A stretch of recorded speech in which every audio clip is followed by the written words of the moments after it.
जग फिरतोय, पण रत्नागिरीस फारसा आला नाही. पक्का तो. त्यास नेमके ठाऊक इथे कुणाला त्याच्या पंचाचे आणि उपासाचे कौतुक. अहो इथे सगळे पंचेवाले आणि त्याच्यापेक्षा उघडे. आणि उपासाचे म्हणाल तर निम्मे कोकण कायमचे उपाशी. हे नेहरू आणि गांधी स्वातंत्र्य मिळवून देत आहेत. बस आलो. स्वातंत्र्य राहिले दूर. मी तर म्हणतो तुमची वीज तरी कशाला हवी हो या रत्नागिरीस. अहो आता इथे काळोख आहे तोच बरा आहे. उद्या झकपक प्रकाश पडला तर बघायचे काय. पोपडे पडलेल्या भिंती आणि गळकी कौले बघायला वीज हो कशाला. आमचे दारिद्र्य आपल्या अंधारात लपलेले आहे तेच बरे. असो, घेता थोडीशी. नाही मी घेतच नाही ना. हो का. मग त्या तोरसकर वकिलाकडे काय देवदर्शनाला गेला होता.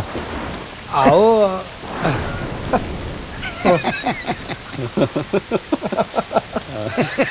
मला चालेल थोडीशी.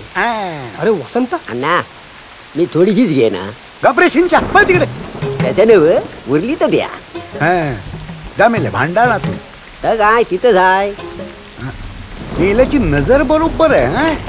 काय पण मला अण्णा देऊ माणूस. बास तरी म्हण.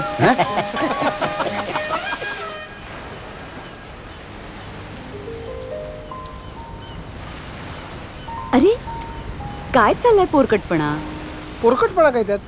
तुझं लग्न झालंय आता भाई. छ्या ईश्वर पाहिल ना कोणीतरी म्हणायची चालच उरली नाहीये. कुठे चाललीये मराठी संस्कृती कोण जाणे. बाई बास झालं तुझं नाटक.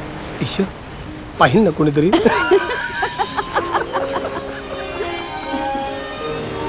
हा किती छान आहे ना हे.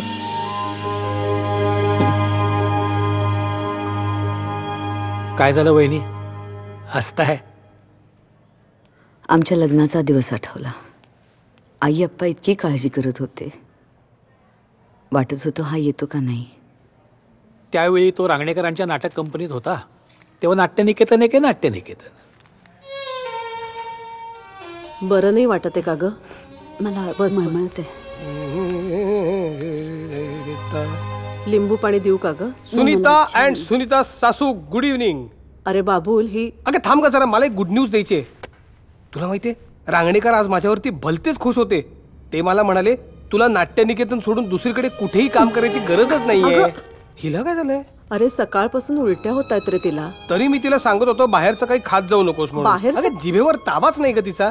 हे बघ एक काम कर कढीपत्त्याच्या रसात मध घोळवून दे तिला. जा तुझी डॉक्टरी राहू दे बरं. आधी तिला डॉक्टरकडे घेऊन जा. जा ग सतीशकडे जाऊन ये लगेच. नाही मी थोड्या वेळापूर्वीच फोन केला होता. मी उद्या सकाळी जाऊन येईन. याला म्हणतात हुशारी. अरे उद्या सकाळी आई मी तिला स्वतःहून उद्या डॉक्टरांकडे घेऊन जातो बस. अरे पण Babul do not disturb. Sunita तुला ज्योत्स्नाबाई आठवतात. ज्योत्स्नाबाई भोळे ग. त्या नाही का नायिकेचं काम करतात. परवा प्रयोगानंतर आपल्याला भेटल्या होत्या. तर त्या मला म्हणाल्या बालगंधर्व म्हणजे त्यांचं दैवत आहे. तर रांगणेकर म्हणाले बालगंधर्व म्हणजे भलतेच ग्रेट. अरे बाई ग परत मी म्हणालो बालगंधर्वांच्या समोर मी स्वतः बाजाची पेटी. थांब ग जरा ऐक तर. मी त्यांना म्हणालो बालगंधर्वांच्या समोर मी लहानपणी बाजाची पेटी वाजवली 25 रुपयाची. तुला आठवते ती पेटी. आणि तुला तो राजोपाध्याय मास्तरांच्या क्लासचं गॅदरिंग आठवतंय का. अगं त्याच्यामध्ये बालगंधर्व अध्यक्षस्थानी होते.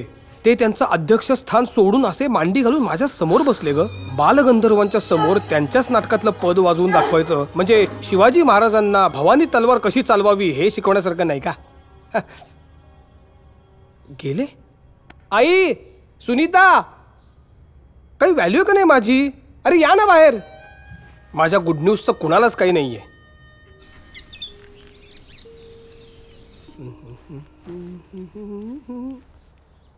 वा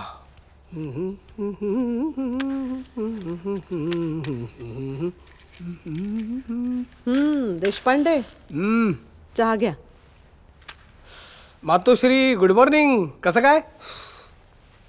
वा सुधारला की आमचा बाबूल. सकाळी जायचं लक्षात आहे तर तुझ्या. अगं म्हणजे काय 10 बजावलंय रांगणेकरांनी. 10 वाजता मीटिंग आहे महत्वाची माझी. रांगणेकर कुठून आले आता. कोकणातून. विनोद नकोत रे बाबूल. डॉक्टरकडे जाणार होतास ना तू. मला काय धाड भरली आहे? अरे बाबा, सुनीताला बरं नाहीये, तिला घेऊन तू डॉक्टरकडे जाणार आहेस असं ठरलंय ना आपलं. अगं हो ग, मी विसरलोच की ग. हे असं महत्वाचं सगळं विसरतोस बघ तू.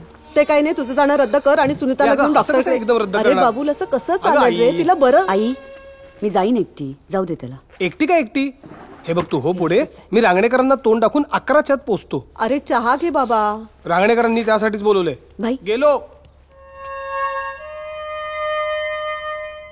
आई मी जाऊन येते. एकटी कशी जाशील? थांब, मी येते तुझ्या बरोबर.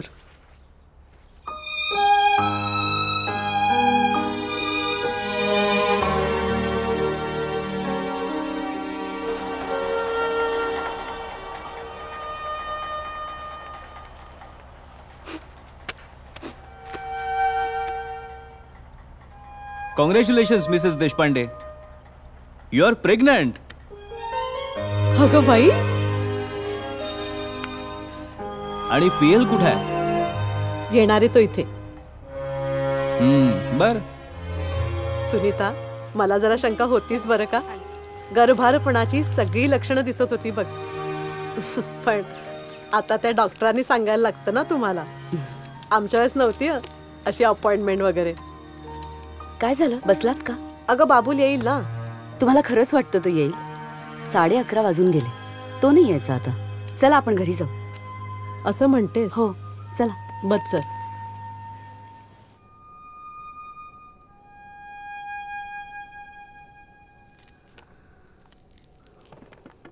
सकाळी 11ला दवाखान्यात येतो असं सांगितलं यानं, आणि आता रात्रीचे 11 वाजायला आलेत.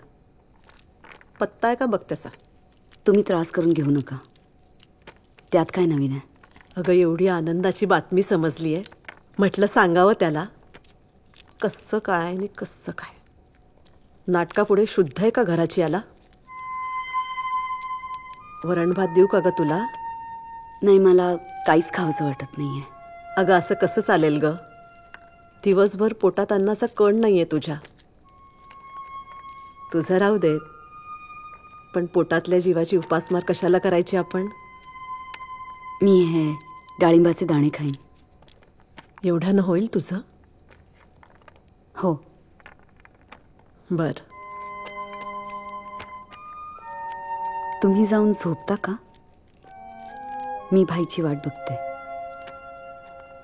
उपाशी पोटी झोपू नकोस हं? खाऊन घे. हो.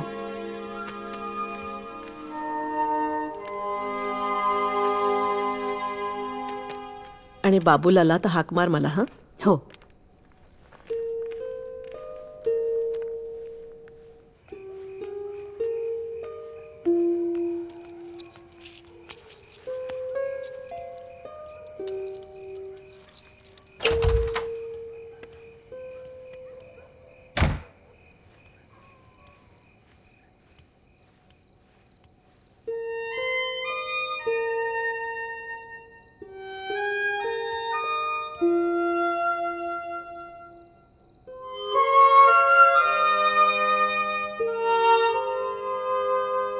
सुनीता, ए सुनीता,